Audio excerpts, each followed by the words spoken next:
நண்பர்களே, ஒரு முக்கியமான டாப்பிக்கை நேற்றுக்கே பேசியிருப்பேன். எனக்கு டைம் இல்லாத இன்றைக்கி பேச வரேன். இந்த பதிவு யாருக்குன்னா, ஆக்டர் சுருதி நாராயணன், அதாவது சீரியல் சிறகடிக்கும் பறவை விஜய் டிவியில் நடிக்கிறாங்கள, அவங்களது ஒரு வீடியோ நிறையா பார்த்தேன். அந்த ரிலீஸ் பண்ண புறம்போக்கு நான் இங்கே இருக்கீங்க பார்த்தீங்களா, உங்களுக்கெல்லாம் அக்கா தங்கச்சி அப்படி எடிட் பண்ணி போடும்போது உங்கள் அக்கா தங்கச்சி அம்மா கூட பிறந்தவங்க யாரும் ஞாபகமும் வராதாடா? ஏண்டா அந்த பொண்ணு என்னடா உங்களுக்கு பாவம் பண்ணிச்சு? பிச்சைக்கார பரதேசி நாய்ங்களா? ஏண்டா நீங்களாம் நல்லா இருப்பீங்களா? அந்த ஒரு பொண்ணு கிடைச்சா பாவம் இந்த மாதிரி அநியாயம் பண்ணி பாடாப்படுத்துறீங்களே. அறிவு இருக்கா அறிவு இல்லையாடா? எனக்கு நிறைய மெசேஜ் வந்தது, யாராது சுருதி நாராயணன் போய் பார்த்தா இப்போதான் தெரியுது அந்த பொண்ணு படும் பாவம் பண்ணி வச்சுருக்கீங்களே. நீங்களாம் பண்ண இந்த மாதிரி தேவையில்லாத பண்ணிங்கன்னா அந்த பொண்ணு என்ன பண்ணிச்சுன்னா என்னடா பண்ணுவீங்க? அது ஒரு ஏஐ மூலிமா எடிட் பண்ணியிருக்காங்க. அது எனக்கு என்னன்னு தெரியல. ஏஐ மூலிமா ரெடி பண்ணியிருக்காங்க, அது ரிலீஸ் பண்ணியிருக்காங்க. இது எனக்கு நல்லாவே தெரியும். அது ஒரு எடிட் பண்ணி செட்டப் பண்ணி ரிலீஸ் பண்ண வீடியோ, அது எனக்கு நல்லா தெரியும். புறம்போக்கு நாய்ங்களா, இந்த மாதிரி அசிங்கப்படுத்தி ஒரு பொம்பளை பிள்ளை போட்டிருக்கீங்களே, நீங்களாம் மனசாட்சி இருக்கா? மண்ணாங்கட்டி இருக்கடா? நீங்களாம் விளங்குவீங்களாடா?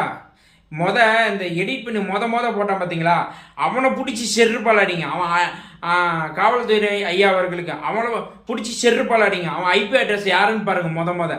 அவன் போட்டு வைரலாகி கண்ட நாய்ங்கெல்லாம் இன்கம்காக எடுத்து கேவலம் விஎஸ்காண்டி இன்ஸ்டாகிராம் ஃபேஸ்புக்கு ட்விட்டர் எல்லாத்துலேயும் அவன் ஐடி ரீச்சுக்காக ஒரு பொண்ணு அசிங்கப்படுத்துவீங்களே. நீங்களாம் மனுஷனா இல்லை மனுஷன் ஜென்மமா இல்லை செருப்பால் உங்களெல்லாம் அடிக்கின்றா புறம்போக்கு நாய்ங்களா?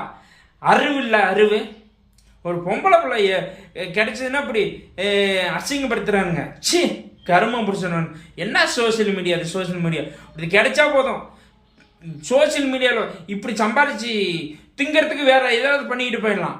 மானங்கட்ட நாய்ங்களா, நல்லா இருப்பீங்களாடா நீங்களாம்? சே ஒரு பொண்ணு அசிங்கப்படுத்தி போடாதீங்கடா. உங்கள் அக்கா தங்கச்சி அம்மா யாராவது கூட பிறந்தவங்களாம் நினச்சி பாருங்கடா.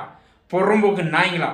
சே ஏம்மா, நான் என்ன சொல்கிறேன்னா, இது ஒரு இப்போ நீங்கள் கவலைப்படாமல் இருங்க சரிங்களா? என் வீடியோ உங்களுக்கு வருமா வராதுன்னு எனக்கு தெரியல சரிங்களா? எதுவும் நினச்சிக்காதீங்க, சந்தோஷமாக ஹாப்பியாக இருங்க. இந்த நாய்ங்க போடுற நாய் போட்டுட்டு தான் இருக்கும், குலைக்கிற நாய் குலைச்சிக்கிட்டு தான் இருக்கும், கடிக்க வராது.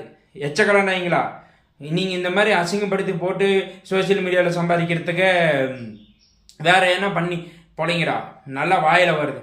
நண்பர்களே, இதுக்கு மேலே எதுவும் பேச என் ஆதங்கத்தை கொட்டிட்டேன். இதோடு முடிச்சுக்கிறேன். நன்றி, வணக்கம்.